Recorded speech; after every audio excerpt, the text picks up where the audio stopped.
চলছে প্রচণ্ড গরম। অস্থির হয়ে পড়েছেন প্রায় সবাই। সারাদিন না হয় কোনো রকম সহ্য করা গেল, কিন্তু প্রচণ্ড গরমে রাতের বেলাও যে ঘুম হচ্ছে না। সকলের বাড়িতে তো আর এসি নেই, সকলের এসি কেনার সামর্থ্য নেই। অনেকের ঘরেই বাতাস খুব বেশি চলাচল করে না, আবার অনেকের বাড়ি ছাদের ঠিক নিচে বলে গরমটা অনেক বেশি লাগে। দিন শেষে ঘরটা হয়ে থাকে হিটারের মতো গরম। তাহলে কি করবেন? শিখে নিন এসি ছাড়াই সাধারণ টেবিল ফ্যান দিয়েই ঘরকে শীতল করে ফেলার একটি দারুণ উপায়।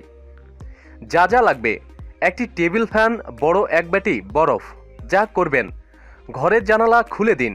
এই জানালার দিকে পিছন অংশটা দিয়ে টেবিল ফ্যান ছেড়ে দিন। এমনভাবে দিন যেন জানালার খোলা অংশের ঠিক সামনেই ফ্যান ঘোরে।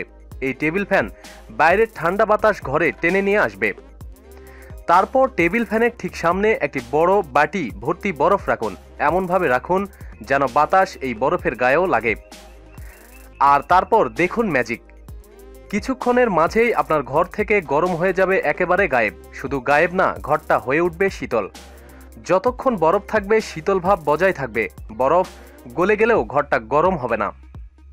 প্রতিদিন সব খবরাখবরের জন্য সাথেই থাকুন এবং সাবস্ক্রাইব করুন। ধন্যবাদ।